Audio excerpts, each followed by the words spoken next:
चलो गाइस वापस आते हैं यूरिन फॉर्मेशन में। यूरिन फॉर्मेशन 3 स्टेप में होता है। एक होता है फिल्ट्रेशन, दूसरा रीअब्जॉर्प्शन, तीसरा सेक्रीशन।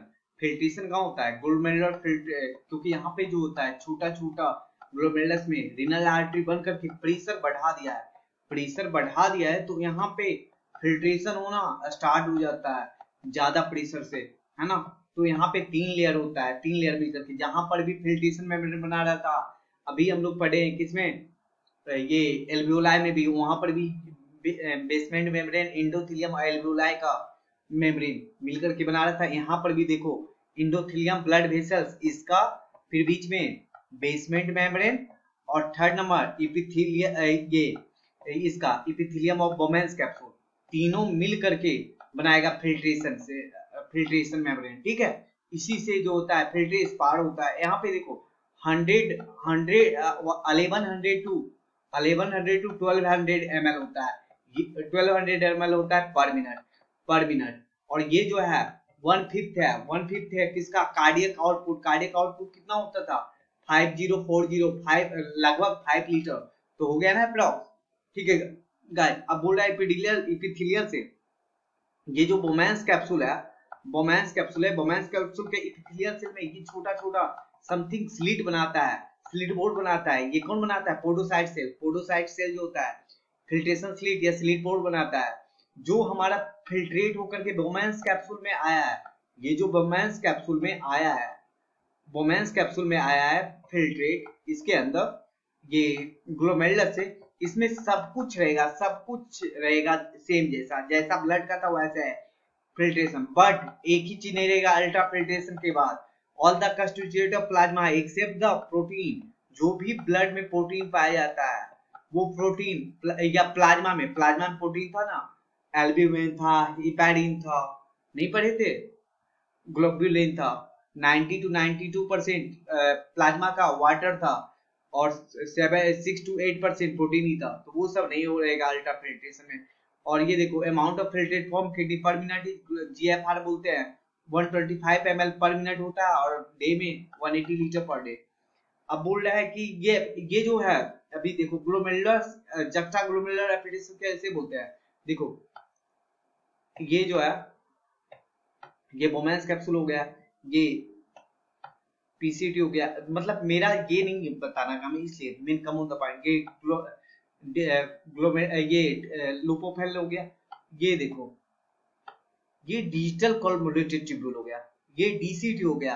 और इधर से इसमें जो है ये ग्लोमेरुलस का इफरेंट आर्टियोल है। ये इफरेंट आर्टियोल जो है, ये मेरा बताने का मकसद था, इसलिए वो सब गंदा फिगर बनाया हूं। ये जहां पे टच होता है वहां पे जो सेल बनता है, दोनों टच होकर के, कौन कौन? Efferent arteriole plus part of DCT मिलकर के जो बनाता है वो होता है juxta glomerulus apparatus. Juxta glomerular apparatus, इसका काम क्या है? जब जीएफआर स्लो हो जाएगा, कम हो जाएगा, ठीक है ना, जीएफआर कम हो जाएगा, तो फिर ये जो है यहीं से जक्स्टा ग्लोमेरुलर एपरेटस रेनिन निकालता है, RENIN। किडनी में एक एन है ना, तो यहाँ पे एक NIN वाला, वहां पे जो कैसिन वाला था वहां पे स्टोमक में डबल एन वाला है, याद रखना, रेनिन। ये क्या करेगा? ये वापस ये ग्लोमेरुलर जीएफआर को बढ़ा देगा, और जब तक नॉर्मल नहीं करेगा तब तक ये निकलते रहेगा। जैसे ही नॉर्मल आएगा वापस निकलना बंद हो जाएगा। यहाँ पे वही समझाया गया है, पढ़ लेना, ठीक है ना। अब आ जाओ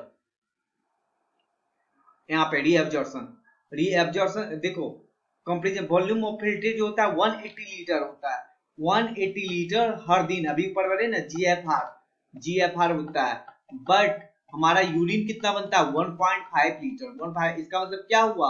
180 लीटर और 1.5 लीटर, 99% वाटर वापस रीअब्जॉर्ब हो जाता है, उसी को रीअब्जॉर्प्शन बोलते हैं, है ना। अब ये जो होता है रीअब्जॉर्प्शन अलग अलग में होता है। सबसे पहले देखो सम एक्टिव पैसिव दोनों तरीके से होगा। ग्लूकोज, एमिनो एसिड, सोडियम जो इम्पोर्टेंट है ना। लाइक पहले क्या होगा? पहले कोशिश करेगा बिना रुपया खर्च किए हुए, बिना एटीपी खर्च हुए पैसिव से करेगा, ठीक है। रीअब्जॉर्प्शन ऑफ वाटर भी पहले पैसिव से होता है, इनिशियल पैसिव से होता है ड्यूरिंग, और उसके बाद अगर नहीं कर पाएगा तो एक्टिवली भी एब्जॉर्ब करता है during urine formation, tubular secretion, और किसका किसका होता है, थर्ड पार्ट, 3 पार्ट पढ़े थे, फिल्ट्रेशन, रीअब्जॉर्प्शन और तीसरा सेक्रीशन, किसका, यूरिन फॉर्मेशन का। तो सेक्रीशन हाइड्रोजन आयन का आता है, पोटेशियम का आयन का होता है, अमोनियम का, बाइकार्बोनेट का भी होता है, आगे पढ़ेंगे। तो ये सब अलग अलग पार्ट में पढ़ रहे हैं, ठीक है। आ जाते हैं पीसीटी। पीसीटी जो होता है simple cuboidal brush border epithelium होता है, बहुत बार पूछा गया है, बहुत बार, और यही मेन एरिया है रीअब्जॉर्प्शन का। नियरली 70 to 80% इलेक्ट्रोलाइट एब्जॉर्ब यहीं से हो जाता है। ये पीएच और आयनिक बैलेंस बॉडी में आल्सो हेल्प करता है, आयनिक बैलेंस और पीएच में कैसे करेगा, selective secretion of hydrogen ion, ammonium ion, potassium ion into filtrate and bye absorption of, secretion नहीं, एब्जॉर्प्शन और बाइकार्बोनेट। सेक्रीट किसको कर रहा है, सेक्रीट कर रहा है हाइड्रोजन को, हाइड्रोजन आयन को, पोटेशियम को और अमोनियम को, ठीक है, अमोनियम को। और एब्जॉर्ब किसको कर रहा है, एब्जॉर्ब कर रहा है बाइकार्बोनेट को, ठीक है गाइस, ध्यान रखना। ये कौन कर रहा है, ये पीसीटी कर रहा है, प्रोक्सिमल कन्वर्जेंट ट्यूबुल, किस लिए कर रहा है, आयनिक और पीएच बैलेंस करने। अब हेनले लूप हो जाओ, हेनले लूप में in this segment minimum reabsorption सबसे ज्यादा मिनिमम होगा, लेकिन ये देखो ये डिसेंडिंग लूप है, ये डिसेंडिंग लूप है, ये डिसेंडिंग लूप ऑफ हेनले, ये असेंडिंग लूप ऑफ हेनले है, ये असेंडिंग लूप ऑफ हेनले है, ठीक है। तो डिसेंडिंग जो होगा इसमें वाटर का परमेबल, वाटर एब्जॉर्प्शन होगा, इसमें वाटर एब्जॉर्प्शन होगा, इलेक्ट्रोलाइट नहीं होगा, इलेक्ट्रोलाइट नहीं होगा, यहाँ पे इलेक्ट्रोलाइट होगा, वाटर नहीं होगा, ठीक है। पहले वाटर का करता है, तो डिसेंडिंग लूप में वाटर का एब्जॉर्प्शन होता है, असेंडिंग में इलेक्ट्रोलाइट का, और वाइस वर्सा अपोजिट में नहीं होता है। अब यहाँ पे जो होता है, ये जो होता है conservative, it get passage to it, अब यहाँ पे डाइल्यूट, यहाँ पे ये बोल रहा है कि एसेंडिंग लूप, यहाँ पे मेडलरी था ना, इधर वाला रीजन मेडलरी था, तो यहाँ पे बोल रहा है कि जैसे जैसे कंसंट्रेट होते जाएगा ये, है ना, और यहाँ पे देखो इधर आया तो वाटर निकला तो थोड़ा सा यूरिन कंसंट्रेट होगा यहाँ पे फिर इलेक्ट्रोलाइट का एब्जॉर्प्शन हुआ तो वापस जो है डाइल्यूट होना शुरू हो गया। तो यहाँ पे यूरिन कंसंट्रेट है, यानी मेडलरी रीजन में जो इंटरस्टिशियल स्पेस में पाया जाएगा जो भी फ्लूइड वो डाइल्यूट होगा। अब आ जाओ डीसीटी में जो होता है कंडीशनल रीअब्जॉर्प्शन ऑफ सोडियम और वाटर होता है, कंडीशनल रीअब्जॉर्प्शन। पीसीटी में ऐसे ही नॉर्मल रीअब्जॉर्प्शन हो रहा था, यहाँ पे कंडीशनल रीअब्जॉर्प्शन होता है। DCT also reabsorption of bicarbonate को भी हेल्प करता है, selective secretion hydrogen ion, potassium ion, ammonium ion, ये किसी पीएच और सोडियम पोटेशियम आयन बैलेंस करने के लिए है ना।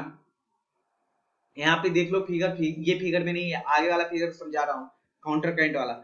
ये देखो कलेक्टिंग जो है ये एक ऐसा पार्ट है जो कॉर्टेक्स से निकल करके मेडुला में एंटर करता है, पूछ सकता है this is long extended from the cortex to the inner part of medulla, large amount of water is absorbed in the region to produce concentrate urine, large amount of water इस पे reabsorb होता है, किस लिए, concentrate urine, the segment allow the passage amount medullary interstitium की osmolarity play role in क्या चीज में कर रहा है, आयनिक बैलेंस और हाइड्रोजन पोटेशियम आयन।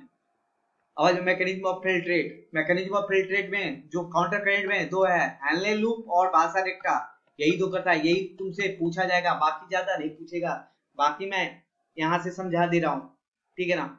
यहाँ पे ये याद रखना मिनिमम जो होता है, मिनिमम ऑस्मोलैरिटी 300 ml होगा, 300 ml होगा, है ना, और मैक्सिमम जो होता है tip of the loop of Henle bottom में होगा वो 1200 होगा, ठीक है ना। यहाँ पे देखो, यहाँ पे दे रखा है, देखो 1200 molar osmolarity cortex to the inner, ये कॉर्टेक्स में 300 है, मेडुला में 1200 है, कैसे हुआ, यहाँ पे देखो, यहाँ समझा रहा हूँ, यहाँ से यूरिन, यहाँ पे ब्लड फिल्ट्रेट हो गया 300 समझो, है ना, यहाँ पे वाटर का थोड़ा सा रीएब्जॉर्प्शन हुआ तो कंसंट्रेशन बढ़ते जाएगा, यूरिन का कंसंट्रेशन बढ़ते जाएगा, ऑस्मोलैरिटी बढ़ते जाएगा। ऑस्मोलैरिटी याद रखना, osmolarity directly proportional to solute particle होता है, तो यहाँ पे बढ़ते गया, हमें पता है डिसेंडिंग लूप जो है वाटर को रिएब्जॉर्ब करता है, इलेक्ट्रोलाइट को नहीं, और करते गया यहाँ पे मैक्सिमम हो गया 1200, फिर क्या हो गया इससे इलेक्ट्रोलाइट भी सॉल्यूट भी निकलने लगा, तो फिर वापस जो है ये जो है कंसंट्रेशन कम होने लगा, स्मल्टी कम होने लगा क्योंकि सॉल्यूट कम होने लगा, ठीक है ना। अब वापस आ जाओ भाषा रेक्टा, इसी के ये भाषा रेक्टा का है, ये इसका ये दो मिलकर के काउंटर करेंट बनाता है जो कि यूरिन फॉर्मेशन में हेल्प करता है, बाकी कुछ है नहीं, समझ लेना। जा नहीं आएगा कमेंट कर देना, मैं वापस समझा दूंगा क्योंकि रिवाइज करवा रहा हूँ तो जल्दी जल्दी करवा रहा हूँ।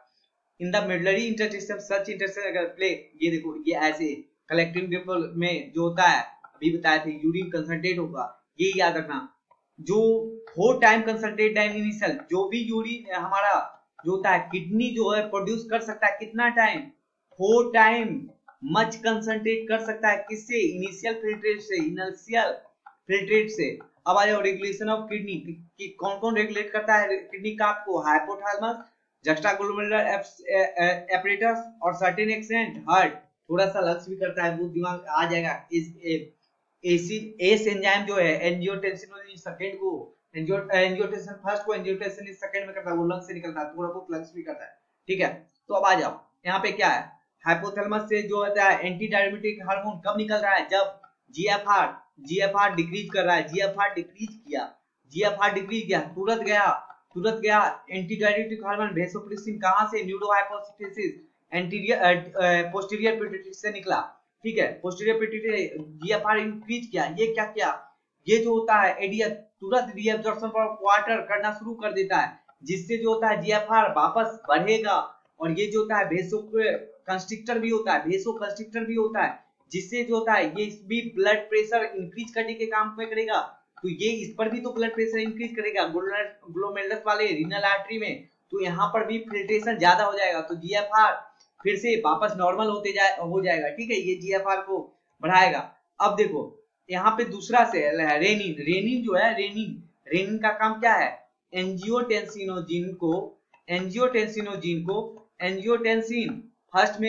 फर्स्ट में चेंज करता है, कौन करता है, रेनिन अभी पीछे पड़े थे ना, कहां से निकल रहा था, जस्टाग्लोमेरुलर एपरेटस से, यहां से फिर एंजियोटेंसिनोजन सेकंड में कौन करता है, एस एंजाइम करता है, ये लंग्स से निकलता है, ठीक है गाइस, लंग से निकलता है। तो एंजियोटेंसिनोजन जो है पावरफुल वेसोकंस्ट्रिक्टर है, ये क्या करेगा, ब्लड प्रेशर को बढ़ा देगा, इससे ग्लोमेरुलर प्रेशर बढ़ेगा, जिससे ज्यादा फिल्ट्रेशन होते रहेगा। अब ये क्या करेगा, ये कॉर्टेक्स, ये एड्रिनल कॉर्टेक्स से जो एल्डोस्टेरोन ये आल्सो एक्टिवेट, ये जो एंजियोटेंसिन सेकंड है ये एक्टिवेट करेगा, एक्टिवेट किसको करता है, एड्रिनल कॉर्टेक्स को भी एड्रिनल कॉर्टेक्स को भी एक्टिवेट करता है, किसलिए एक्टिवेट करता है, इसलिए कि ये एल्डोस्टेरोन निकाले, एल्डोस्टेरोन क्या करता है, reabsorption of sodium water from the DCT से करता है, ठीक है, जिससे क्या होता है ब्लड प्रेशर जीएफआर बढ़ेगा, यही कॉम्प्लेक्स मैकेनिज्म को रेनियो एंजियोटेंसिनोजन मैकेनिज्म बोलते हैं, ठीक है, राम बोलते हैं। अब क्या हो जाएगा, ये बढ़ेगा, अब जीएफआर बढ़ा हुआ है, अभी तक घटा हुआ था, जीएफआर बढ़ा हुआ है, तो उसे कम करने के लिए इसे हार्ट के एट्रिया से एएनएफ निकलता है, एंटी न्यूरेटिक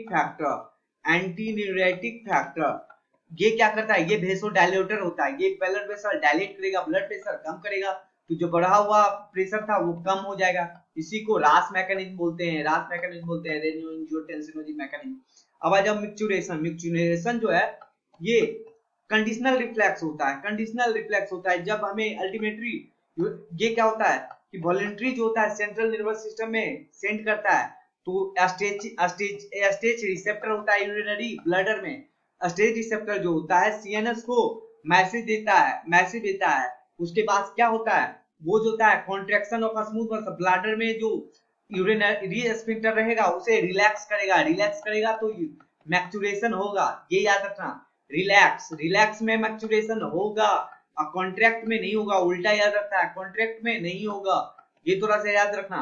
अब यूरिन जो है 1.5 लीटर पढ़ चुके हैं, इसका पीएच जो है 6 होता है, ध्यान रखना 6 होता है, और इसके थ्रू 25 to 30